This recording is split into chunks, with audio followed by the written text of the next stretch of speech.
Welcome to new episode of Heart Speaks. Exam सुरु हुन लागेको छ र सुरु हुनुभन्दा अघि साथीहरूले कतै घुम्न जाउँ भनेर हामी घुम्न निस्केका छौँ। हामी जम्मा 5 जना साथी भिरडाँडा जाने निधो गरेका छौँ। सोरेङ बजारबाट अलि तल प्रगति चौकलाई काटेर एउटा गोलाइ आउँछ। त्यही गोलाइकै माथिपट्टि सिरी छ। त्यही सिरी चढ्दै चढ्दै गएपछि त्यो डाँडाको टुप्पोमा पुगिन्छ।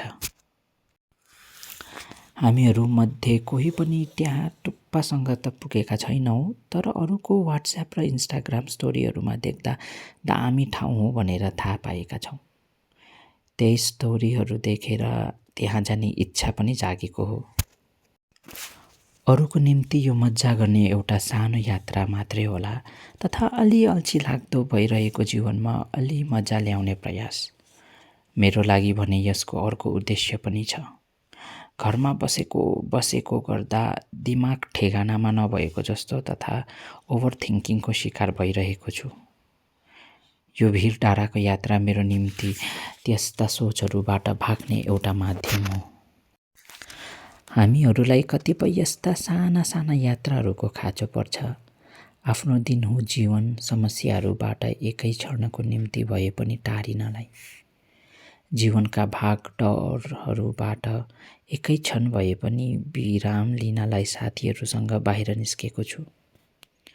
पहाडको टुप्पोलाई हेरी एक सरको लामो सास फेरि आफ्नो पहिलो कदम पहाडमा राखे। ठट्टा गर्दै हाँस्दै आफ्ना पाइलाहरू चालिरहेका छौँ। रुखहरूको सङ्ख्या बढ्दै जाँदैछ औ घामको प्रकाशको मात्रा भने कम हुँदैछ, तर हाम्रो हाँसो र आवाजको मात्रा भने जस्ताको त्यस्तै।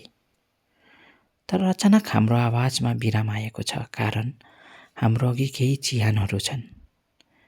चिहान अघि हल्ला गर्नु हुँदैन है, नत्र सेसिन्डी लाग्छ भनेर हाम्रो बोजूहरूले भन्नुभएको कुरा सायद हामी सबैको दिमागमा ताजै छ।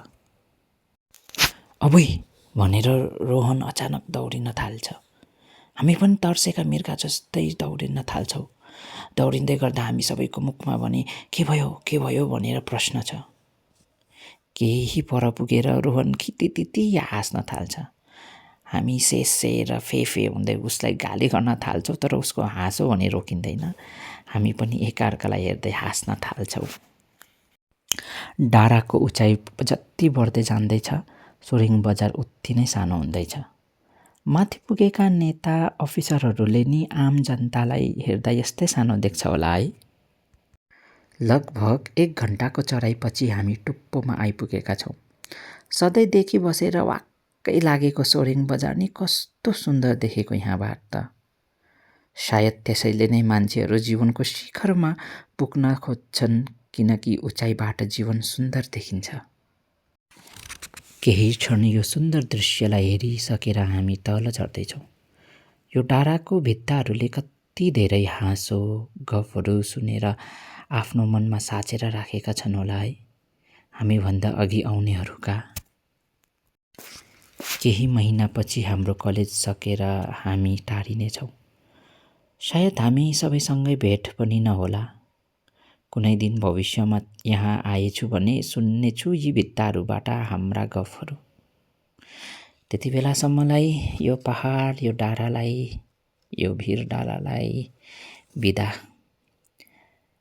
नमरी वाचे दैवले साचे, फेरि भेटौँला।